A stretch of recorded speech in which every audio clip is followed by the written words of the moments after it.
The stars bent and twisted as the massive fleet tore through the fabric of space itself. One by one, thousands of ships appeared from nothing, their crystalline hulls catching the distant light of an unfamiliar sun. The Velthari Armada had arrived in the Sol system, and Commander Zilveth stood at the center of her command bridge with her forearms folded behind her back. She was tall, even by Velthari standards. Her skin was the color of deep purple, and her eyes glowed with a soft golden light that grew brighter when she was angry. Right now, those eyes were calm, almost bored. She had done this many times before.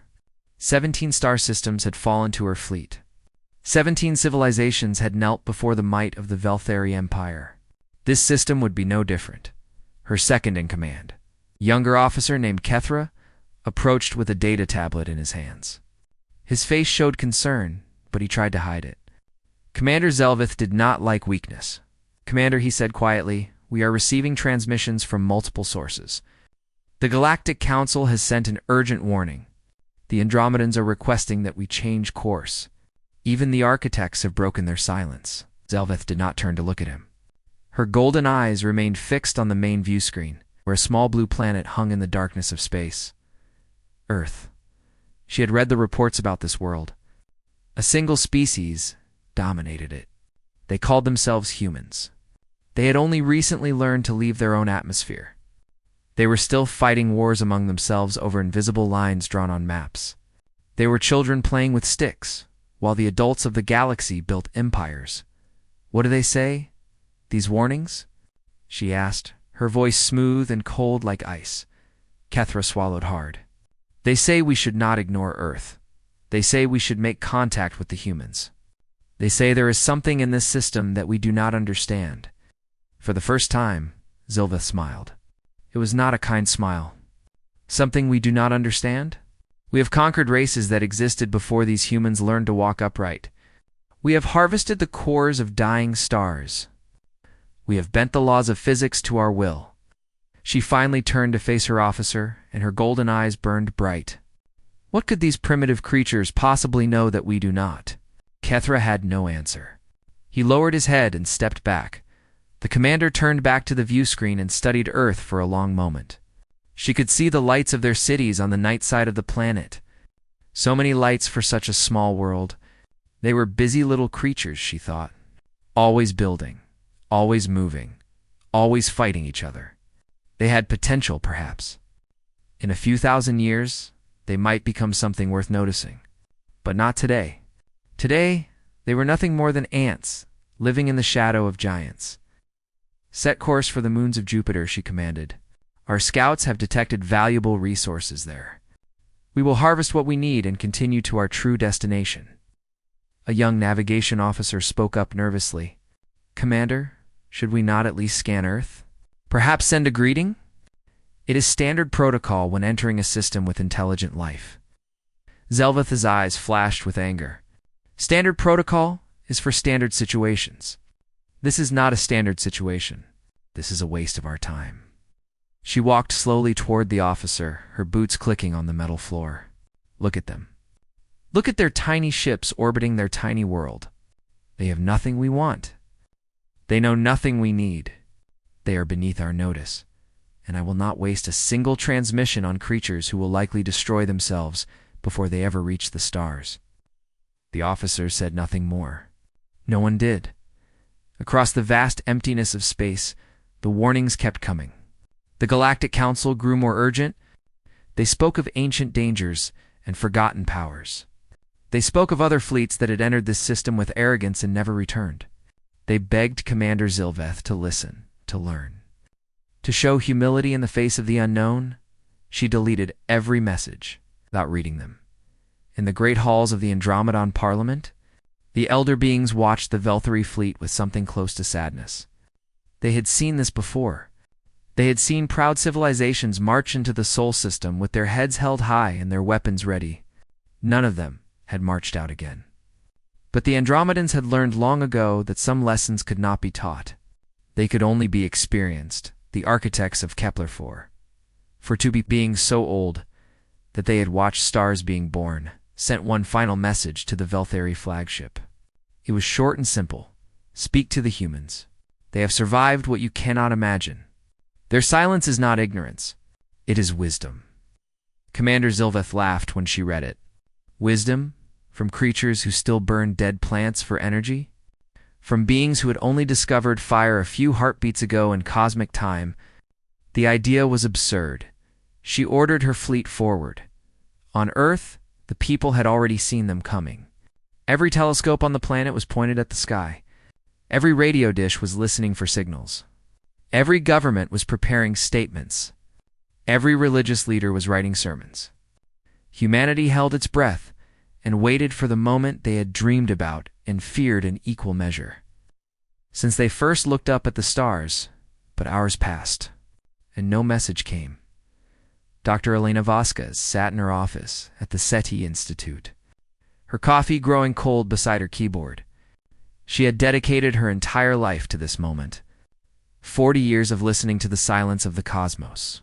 40 years of hoping, praying, believing that they were not alone. And now, finally, proof had arrived. Thousands of alien ships had entered their solar system, and they were being ignored. She watched the fleet's trajectory on her screen. They were heading past Earth without slowing down, without stopping, without even a simple hello. It was as if humanity did not exist at all. But then she noticed something that made her blood run cold.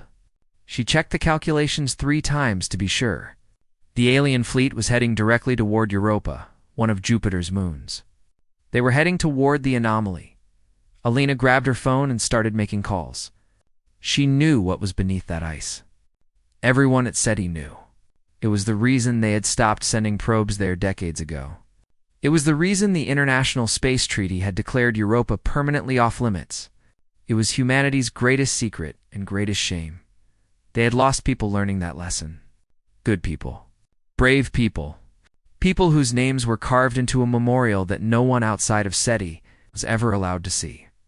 She tried to warn the alien fleet. She broadcast on every frequency. She used every mathematical sequence known to science. She sent the same message over and over again in every format she could imagine. Stay away from Europa. There is something there. Something hungry. Something patient. Something that has been waiting longer than any of us have been alive. The Velthari Armada sailed on in silence. They never responded. And deep beneath the ice of Europa, in the darkness of an ocean that had never seen light, something ancient stirred. It had felt the vibrations of the approaching fleet. It had tasted the energy signatures of their weapons. And for the first time in centuries, it began to wake. It was hungry, and the prey was coming to it. The world had never been so quiet and so loud at the same time. Every news channel on Earth showed the same images. Every radio station played the same reports. Every person with a phone or a computer or a television screen watched the alien fleet move through their solar system. Like ghosts passing through a graveyard, Dr. Elena Vasquez had not slept in 3 days. Her eyes were red and tired, but she could not look away from her screens. The data kept coming in. The fleet was still moving. Still heading toward Jupiter? Still ignoring every attempt at communication. Her assistant, a young man named Marcus Chen, brought her another cup of coffee. He was only 25 years old. He had joined SETI because he believed in the mission. He believed that humanity's future was among the stars. He believed that first contact would be the greatest moment in human history. Now, he was not so sure. "Why won't they talk to us?" he asked, his voice small and confused like a child asking why the sky was blue. "We have been sending messages for 72 hours. Every language, every format. Mathematical sequences. Binary code, pictures, music, everything we could think of. Why won't they answer?" Elena took the coffee, but did not drink it. She stared at the screen where the alien ships continued their silent journey. "Because they don't think we matter," she said quietly. "Because to them, we are like insects. Would you stop to have a conversation with an ant colony?" Marcus shook his head slowly.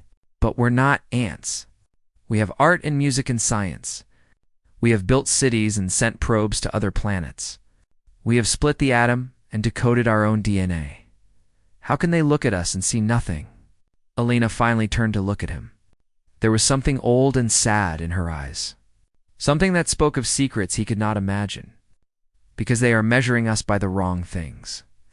They see our technology and think it is primitive. They see our wars and think we are barbaric. They see our short lives and think we are insignificant. She paused and took a sip of her coffee.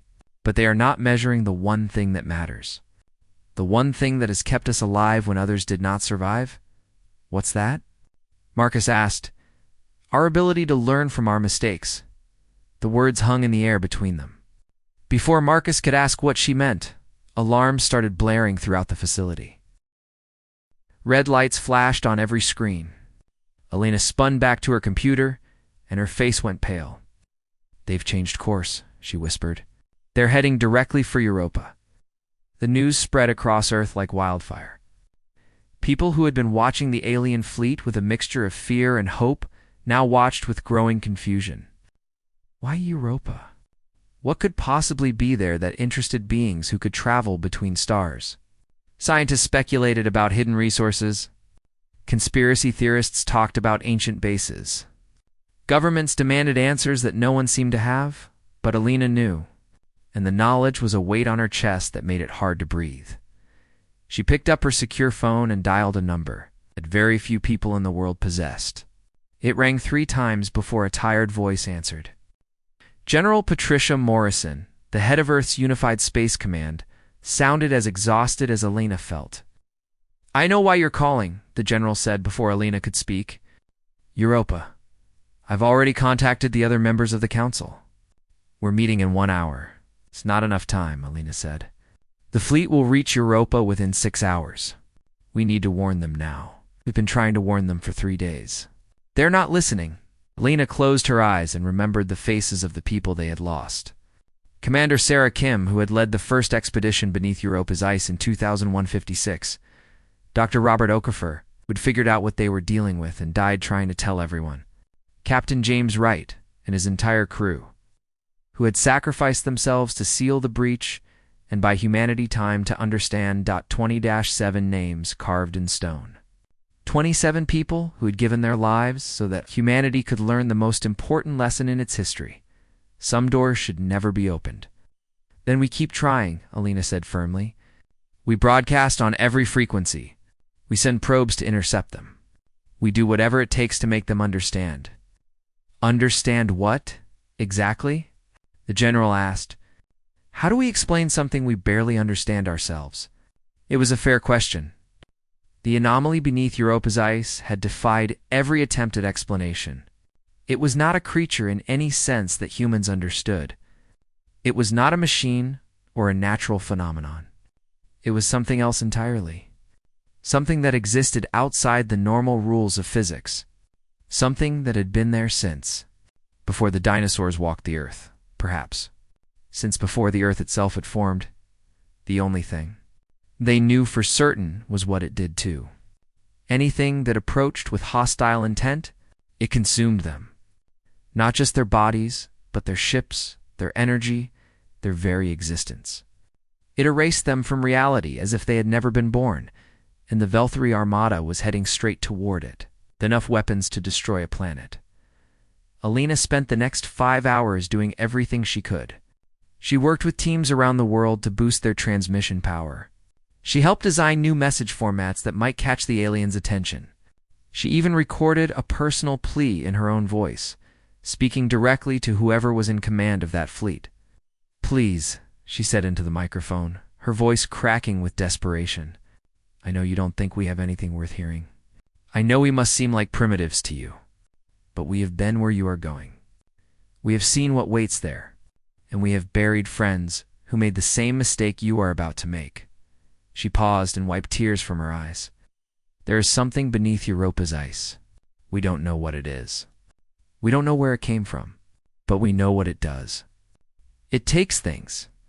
Ships, people, entire expeditions. They go down there, and they never come back. Not dead. Just gone. Erased. As if they never existed. She took a deep breath and continued. We tried to fight it. We tried to study it. We tried everything we could think of, and all we learned was that some things are beyond our understanding. Some things are not meant to be conquered or controlled. Some things just need to be left alone. She sent the message on every frequency. She broadcast it on repeat for hours. She watched her screens and waited for any sign that someone, anyone, on those alien ships had heard her. The fleet continued on in silence. At 3:47 a.m., Earth Standard Time, the first Velthari ship entered orbit around Europa. Alina watched it happen on her screen, her heart pounding in her chest, her hands gripping the edge of her desk so hard that her knuckles turned white. "Please," she whispered to an empty room. "Please turn around. Please listen. Please don't make the same mistakes we made." The ship began its descent toward the ice, and deep beneath the frozen surface, in darkness so complete that light itself seemed afraid to enter, something ancient opened. What? Might have been an eye. It had been patient for so very long. But the waiting was almost over, Commander. Zilvith watched the first scout ship descend toward Europa's surface with mild interest. The moon was ugly by Velthari standards. Just a ball of ice floating in the darkness, covered in cracks and ridges that looked like old scars. But her sensors told a different story. Beneath that ice was an ocean of liquid water. And beneath that ocean was an energy source, unlike anything her science officers had ever recorded. "The readings are extraordinary," her chief scientist reported, his voice filled with excitement. "The power output is greater than anything we have harvested in 17 star systems. If we can capture even a fraction of it, we could fuel our entire empire for generations."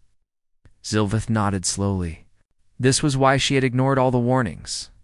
This was why she had dismissed the foolish concerns of the Galactic Council and the Andromedans and those strange, silent architects. They were cowards, all of them. Too afraid to seize what the universe offered. Too weak to take what they wanted. The Velthari were not weak. The scout ship broke through the ice with its thermal drills. Zilvith watched on her screen as the craft descended into the darkness beneath. The pilot reported everything he saw. First there was ice, thick and ancient, pressing in from all sides. Then there was water, cold and black, stretching down into depths that seemed to have no bottom.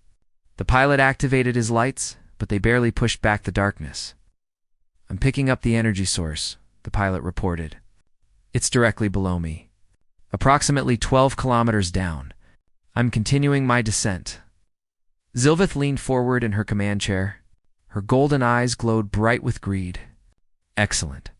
Get as close as you can. Record everything." The pilot obeyed. His ship sank deeper and deeper into the alien ocean. The pressure warnings on his console began to flash, but Velthari ships were built strong. They could handle far worse than this. "Commander," the pilot said, his voice suddenly uncertain, "I'm seeing something strange.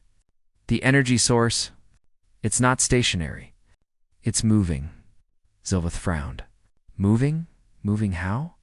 It's coming toward me." The connection flickered. Static crackled across the communication channel. Zilvith heard the pilot take a sharp breath, and then he spoke again in a voice that had lost all its confidence. "Commander, I don't know how to describe what I'm seeing. It's not a machine. It's not an animal. It's something else. Something that doesn't make sense. The shape keeps changing. The size keeps changing. It's like looking at a hole in the world." "Get out of there," Zilvith commanded, suddenly feeling cold despite the warmth of her bridge. "Return to the surface immediately." "I'm trying." "The engines aren't responding."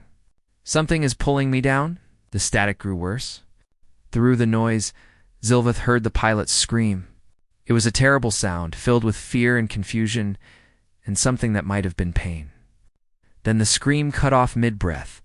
The scout ship's signal vanished from her sensors, not destroyed. Just gone, as if it had never existed. Zilvith sat in silence for a long moment.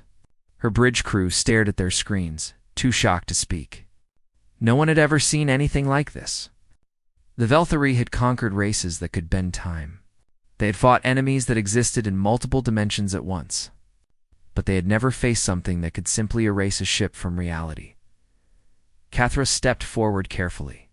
"Commander, Perhaps we should consider the warnings we received. Perhaps there is something here that we do not understand. Zilveth's golden eyes flashed with anger.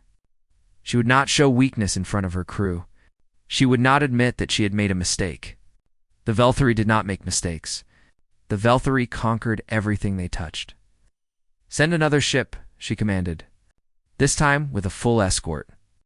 Whatever took our scout, we will find it and we will destroy it." 3 ships descended through the ice. They moved in formation, their weapons charged and ready.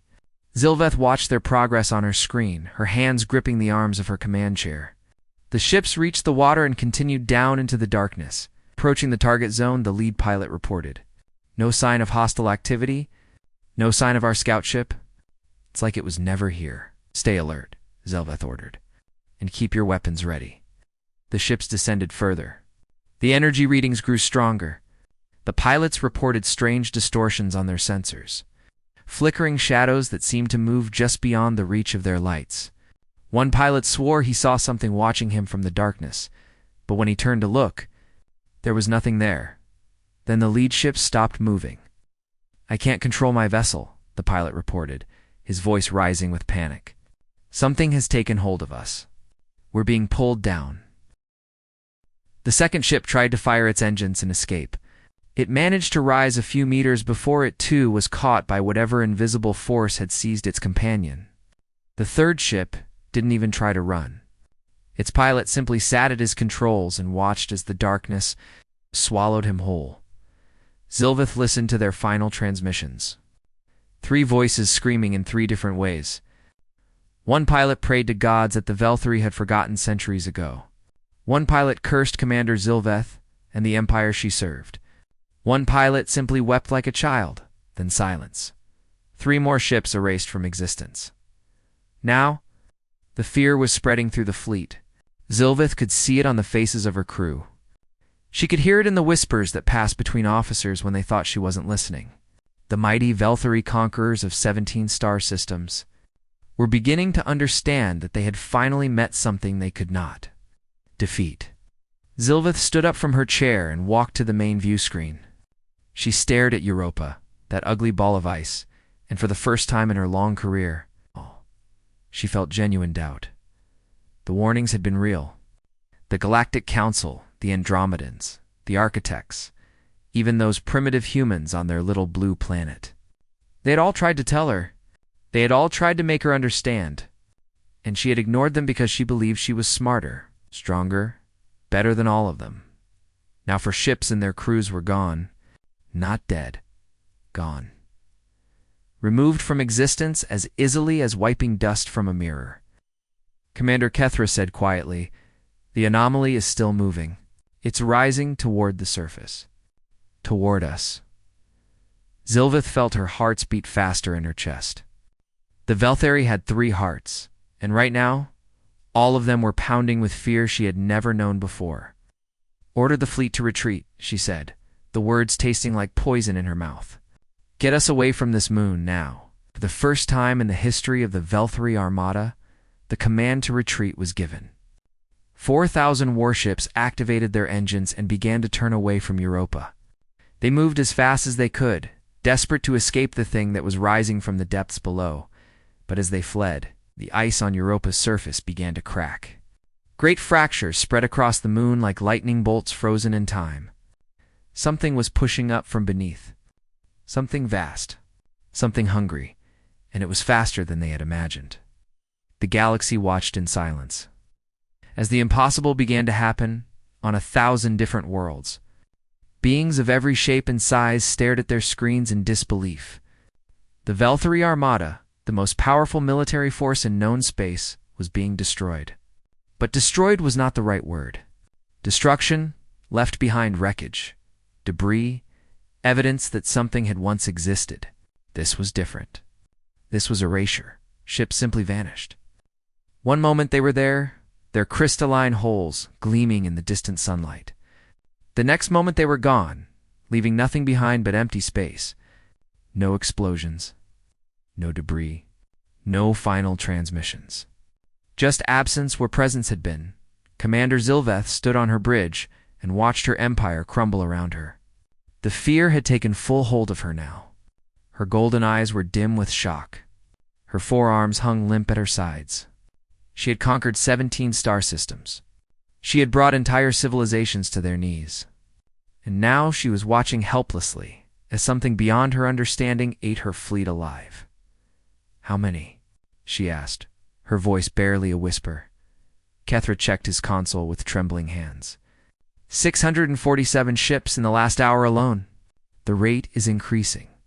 Whatever this thing is, it's getting faster. No. On the main view screen, Zilveth could see the anomaly now. It had risen from beneath Europa's ice and spread across the space around the moon like a living shadow. It had no fixed shape. Sometimes it looked like a cloud of darkness. Sometimes it looked like a tear in the fabric of reality itself. Sometimes, just for a moment, it almost looked like it had eyes. Those eyes were hungry.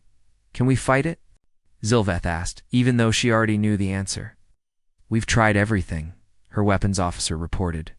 "Energy beams pass through it without effect. Missiles vanish before they reach it. We even attempted to create a gravitational collapse at its center. The anomaly simply absorbed it." A ship on the edge of the fleet winked out of existence. Then another. Then 3 more. The anomaly was moving through the armada like a farmer walking through a field of wheat, harvesting everything in its path. Across the galaxy, the observers continued to watch. The Galactic Council had called an emergency session. The Andromedans wept for the lives being lost. The architects recorded everything with their ancient technology, adding this moment to the vast library of galactic history they had been building since the first stars were born, and on Earth. Dr. Elena Vasquez sat alone in her office and cried. She had tried so hard to warn them. She had spent every moment of the last 3 days trying to make the Velthari understand. But they had ignored her, just as they had ignored everyone else. And now they were dying because of it. No, not dying. Something worse than dying. Being erased. Removed from existence. Their atoms scattered across dimensions that human minds could not comprehend. Their very identities being consumed by something that had been old when the universe was young. Marcus Chen stood in the doorway, his young face pale with horror. "Dr. Vasquez, are you watching this?" "Yes," she said softly. "I've been watching since it started. Is there anything we can do?" "Anything at all?" Alina shook her head slowly. "We tried to help them. We tried to warn them. But they wouldn't listen. They thought we were too primitive to have anything worth hearing." She wiped her eyes and took a deep breath. "Now, all we can do is watch, and remember, and make sure this never happens again." Back on the Eternal Dominion, Commander Zilveth finally understood what the warnings had been trying to tell her. The Galactic Council had not been trying to protect Earth from the Velthari. They had been trying to protect the Velthari from something far more dangerous, and the humans. Those primitive creatures on their little blue planet, they had known all along. They had discovered this thing centuries ago. They had lost people to it. They had learned its terrible lesson, and they had built their entire space program around avoiding it. That was why they had never expanded beyond their own world. That was why they had stopped sending probes to Jupiter's moons. That was why they had seemed so strangely cautious for a species that claimed to dream of the stars.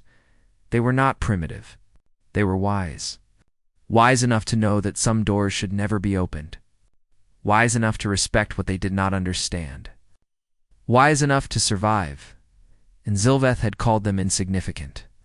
Commander Kethra said urgently, "The anomaly has shifted course. It's heading directly for the flagship." Zilveth looked at the view screen and saw the darkness coming for her. It moved through space in ways that defied physics, sometimes seeming to fold the distance between itself and its prey. Ships that tried to flee found it suddenly in front of them. Ships that tried to hide found it already knew where they were. "How long?" she asked. At its current speed, 17 minutes. 17 star systems conquered, and now she had 17 minutes left to live. The symmetry was almost beautiful in its cruelty. She activated the long-range communication system. If she was going to be erased from existence, she would at least leave a record of what had happened. She would make sure the galaxy understood. She would give them the warning that she herself had refused to hear. "This is Commander Zilveth of the Veltheri Armada," she said, her voice steady, despite the fear that filled her hearts. "I am broadcasting on all frequencies to anyone who can hear me. We are being destroyed. Not defeated. Not conquered. Destroyed in ways that I cannot explain." She paused and watched another dozen ships vanish from her fleet. We ignored the warnings. We thought ourselves superior to everyone we encountered. We looked at the humans of Earth and saw only primitives. We dismissed the concerns of the Galactic Council as cowardice. We believed that our technology and our weapons made us invincible. Her voice cracked, but she continued. "We were wrong. There are things in this universe that are beyond our understanding. Things that exist outside the rules we thought governed reality. Things that cannot be conquered or controlled or even comprehended." The anomaly was closer now. She could feel it somehow, a presence pressing against her mind like cold fingers searching for a way inside. "We should have spoken to the humans," she said, her final confession spilling out in a rush. "They knew. They have always known. They built their entire civilization around avoiding this thing. And we sailed past them without a single word because we thought they had nothing to teach us." The lights on her bridge began to flicker. The anomaly was almost upon them. If anyone hears this message, please, learn from our mistake. Do not let our arrogance be repeated. Listen to the voices you think are too small to matter. Respect the things you do not understand. And whatever you do, whatever else you remember, never forget this. The darkness reached the eternal dominion. Zilveth felt reality beginning to fold around her. In her final moment, she thought of all the civilizations she had conquered, all the lives she had ended, all the warnings she had ignored. The universe does not care how powerful you think you are. Then she was gone. The eternal dominion vanished. And across the galaxy, the observers watched in silence as the last ships of the mighty Veltheri Armada winked out of existence one by one, leaving nothing behind but empty space and a terrible lesson. 4,000 ships, 6 hours gone. 3 days after the last Veltheri ship vanished, Dr. Elena Vasquez stood before the United Nations General Assembly. The room was packed with representatives from every nation on Earth. Cameras broadcast her image to billions of people around the world. For the first time in human history, the entire species was watching a single event together. Elena looked older than her 62 years. The weight of what she knew, what she had always known, had finally become too heavy to carry alone. She adjusted the microphone and began to speak. "What I am about to tell you is the truth," she said. "The complete truth. It has been kept secret for nearly 700 years because we believed the world was not ready to hear it. But after what happened to the Veltheri Armada, we can no longer remain silent." She pressed a button, and images appeared on the massive screen behind her. Old photographs, grainy and faded with age. Ships that no longer existed. People who had been dead for centuries. In 2156, humanity sent its first manned mission to Europa. Commander Sarah Kim led a crew of 7 scientists into the ocean beneath the ice. They were searching for signs of life. What they found was something else entirely. Images changed to show underwater footage. Dark water. Strange shadows.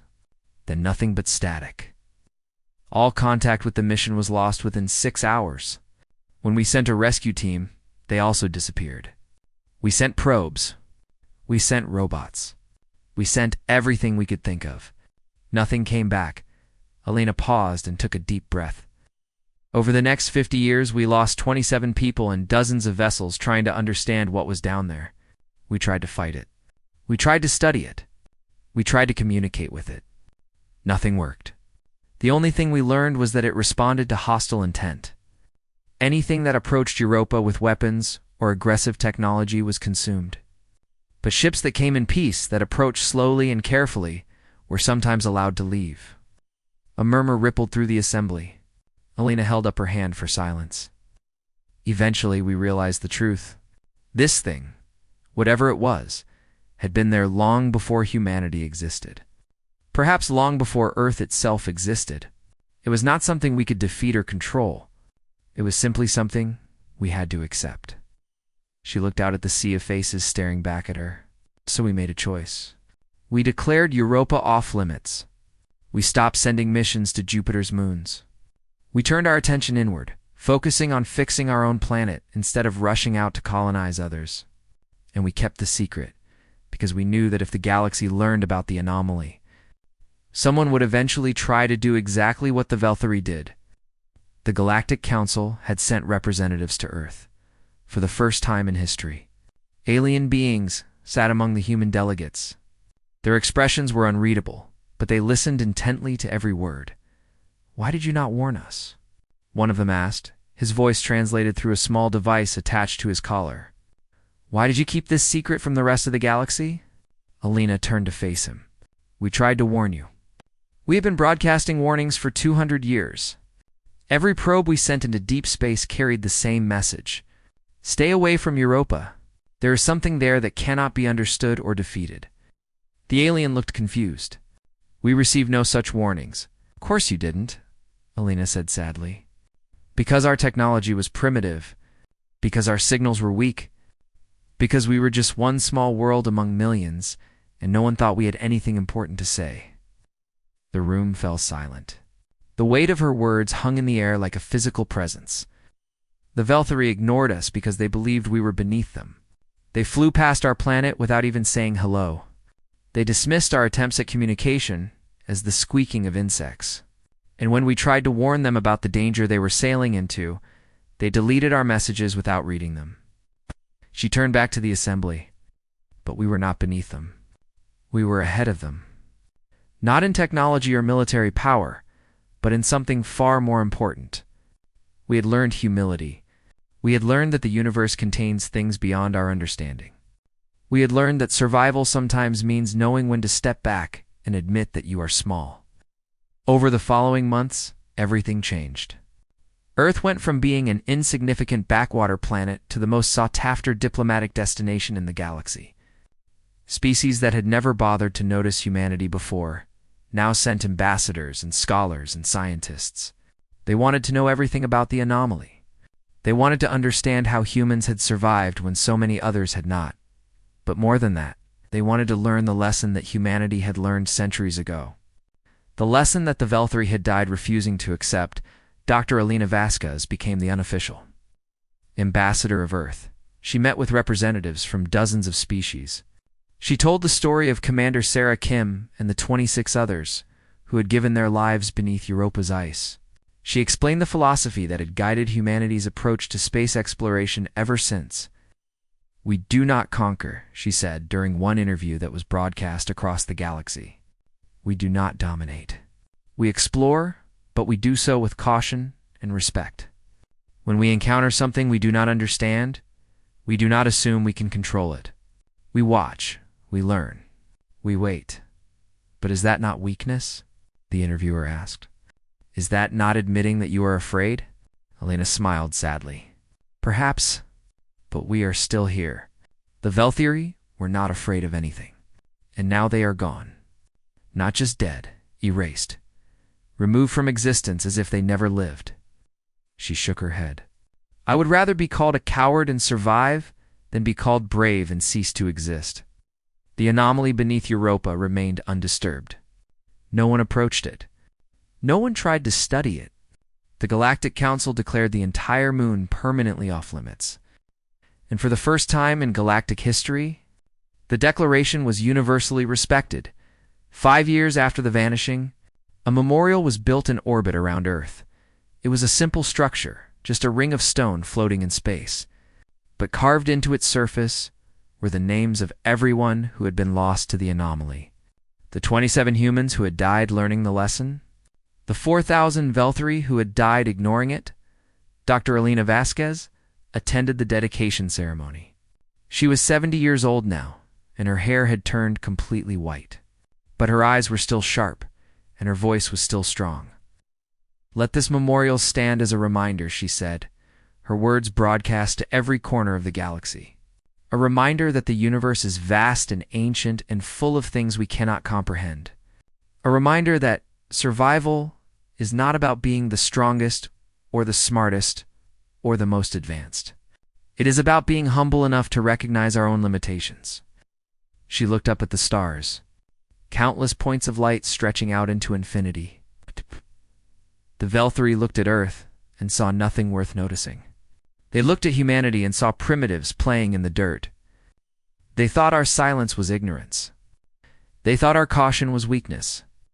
She smiled, and there was both sadness and pride in that smile. They were wrong. Our silence was wisdom. Our caution was strength. And in the end, that made all the difference. The memorial floated in silence, carrying its cargo of names into eternity, and deep beneath the ice of Europa, in an ocean that had never seen light.